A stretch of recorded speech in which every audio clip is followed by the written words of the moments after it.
राजमा चावल राजमा देह पाई बहुत हेल्दी समस्ते जानी छुआ मान को बहुत भल लगे।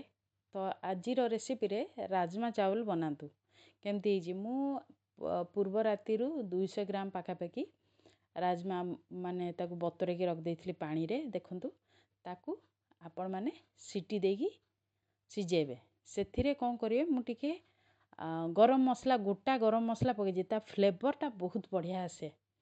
तो गोटा गरम मसला रे आपण टिके तेजपत्र अलैच गुजराती लवंग टिके ता देहरे गोटे गोटे करी पके देबे ता सह राजमा आ टिके हळदी आ लूण देकी 4 रु 5 सीटी पर्यंत देबे। 5 सीटी पर आपण आराम से अदा रसुण नहीं आइची ता सब गोटे प्याज भी ता देहरे मु आ लंका ग्राइंड कर देली। ग्राइंड कर कढ़ाई बसेबा सेतिरे टिके तेल दे देइची टिके जीरा पकेइली आउ जेतिकी गरम मसला एथिरे आमे सिजेला बेले पकेइचु तो कम पकेबा तेजपत्र टिके पके दबा गोलमरिच अलैच लवंग करिकी गोटा मसला टिके पके देबे। पके दे साला परे टिके समय फुटला परे आपण माने प्याज को पके देबे। प्याज पके साला परे अदा रसुण पेस्ट पकेबे सेतिरे आपण देखंतु पकेला परे आपण जो टमाटो प्यूरीटा करथिलु ता देहरे भी ऐड कर देबे।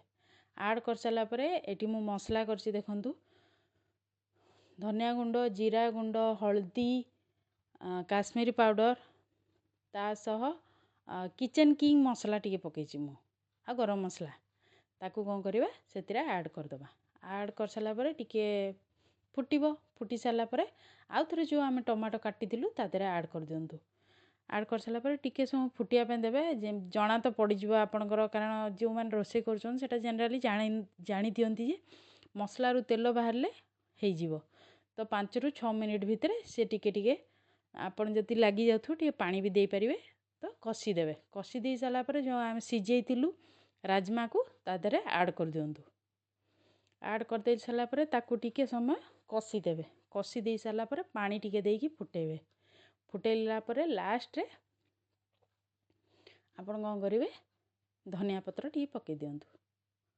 टेस्ट बहुत भल लागुची आपण माने ट्राई करंतु एमती गरम मसला देकी पूरा मटन टेस्ट आसुची बहुत भल लागुची।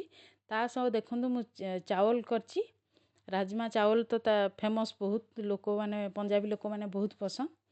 तो मु आपण देखंतु ता सହିତ चावल करची ता सह सलाड करची आउ पांपड़ रोस्ट पांपड़ करची आपण माने आको बनांतु आउ एन्जॉय करंतु।